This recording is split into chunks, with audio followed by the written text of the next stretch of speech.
Hi guys, how's it going? Mark O'Hare here for WeLoveBetting, talking Football League. No time to write a piece this Friday, so it's a video format. I hope that's cool. Starting in the Championship, the live game on Saturday evening, Sheffield United take on Birmingham. 5:30 kickoff. Sheffield United, of course, involved in that thrilling 5-4 match with Fulham in midweek. Falling to defeat, obviously, but Chris Wilder was very pleased with his team's performance, and the fans certainly agreed too. They gave the team a standing ovation at the end of the game, which is quite remarkable, really, when you concede 5 goals at home. But it just goes to show how far the Blades have come under Chris Wilder's charge. 45 wins in 72 games under Chris Wilder, I make it now in the league, which is quite astonishing, really, and it's no real surprise to see it. They've made their best start to a championship season since they won automatic promotion 12 years ago. So going really well. It was the first game without Paul Coutts, of course, suffered that season-ending injury in their last match. So possibly a reason why they conceded so many goals in midweek, but even still, I definitely want them on side for this match. They've won 7 of their 9 games at Bramall Lane since promotion, and up front Leon Clark and Billy Sharp just looking so sharp together. 2 goals or more scored for Sheffield United in 5 of their 9 home games, and in 4 of their 5 against the bottom 6. I expect them to do that again, score at least 2 goals in this match. That's what I looked at first for this game. Over 1.5 goals for Sheffield United. That's 3-4. I've boosted it for the Sheffield United to win and over 1.5 goals, which is 19-20 with BetStars, which I think is probably the best angle to take. You look at Birmingham.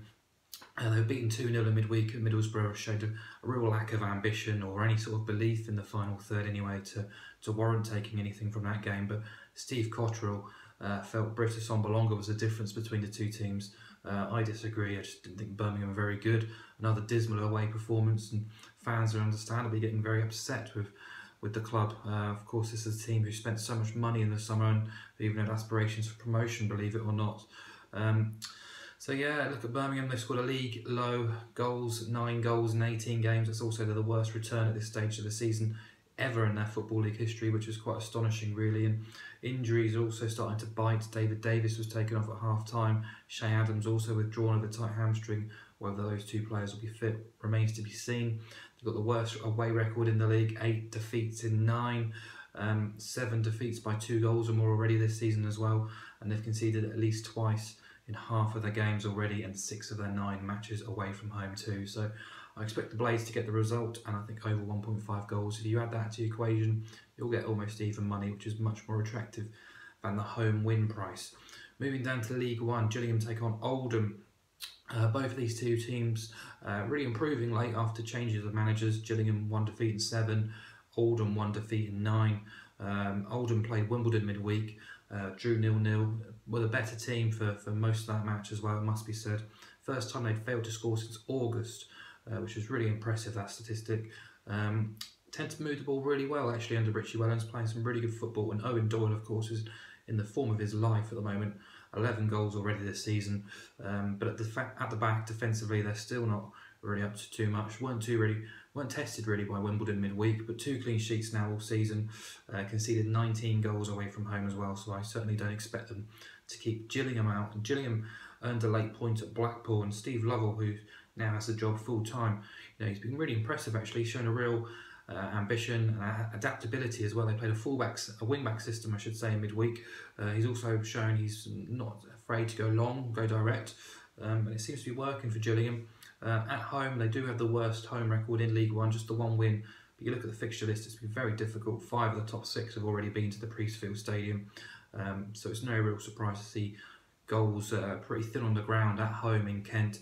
When you're playing these big teams, they'll be set up to shut up shop, if you like. But they do tend to open things up when they're playing the lesser lights in League One. Their last 14 games at home to the bottom half have seen both teams score, which is the angle I'm going to take here at 14-19 with, I forget who it's with, just use odds checker and you'll find out, but 14-19, that's just a very smidgen below 3-4, which I think is more than fair. Oldham have seen both teams score in their last 8 away games and in 14 of their 18 games overall this season, so very strong statistics in our favour on that one. And finally, an interesting game in League Two. Mentioned Forest Green last week. They take on Cheltenham in the first ever Football League derby between these two Gloucestershire neighbours. Interesting sort of mentality the two teams are taking into this game. Forest Green are sort of playing it down, pretending it's not a big deal, which I don't think it really is.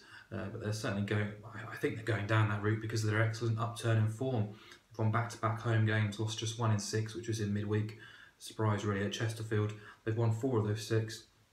Taken 14 points from the last 8 games to move off the bottom of the table into lower mid-table, and Christian Deutsch has certainly started to find his shooting boots. 5 goals in his last 3 games, 10 for the season now, so plenty going in Forest Green's favour at the moment. You look at Cheltenham, Gary Johnson's trying to rev his team up for the occasion, and I think that's again probably more to do with Cheltenham's poor form. Just 1 win in 7, 3 defeats in that streak as well. Drew 0-0 with midweek with a Cambridge team that were hit for 7 just 3 days earlier, which was a really frustrating result for Cheltenham, who didn't really deserve anything from the match. Had conceded 3 or more goals in 4 of the 6 games leading into that match as well. So defensively things aren't going well, and going forward things aren't functioning either, because Mo Isa, who'd been in outstanding form recently, he was dropped from the team in midweek despite having not scored in 10 games. And Danny Wright also, the goals have dried up for him too. The reason Isa being dropped in midweek was quite a surprise, because they're really thin on the ground. Injuries have been biting Cheltenham, only able to name 5 subs on Tuesday night, so to drop arguably your best striker was a real shock and surprise for me anyway. Picked up just 1 point from a possible 9 away from home. It's 1 win in 9 away from home all season, and if you go back to the start of last season, Cheltenham have lost 17 of 32 away games. That's about 50%, so things certainly not going their way. So Forest Green, I want to be with Forest Green this weekend. If you back them with a plus quarter goal start on the Asian handicap market, you'll get 16 to 19 with Bet Victor.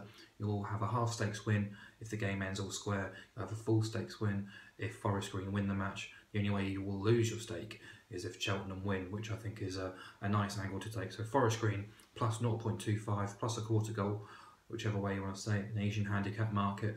Home to Cheltenham, Gillingham, Oldham, both teams to score, and Sheffield United to win and over 1.5 goals when they take on Birmingham.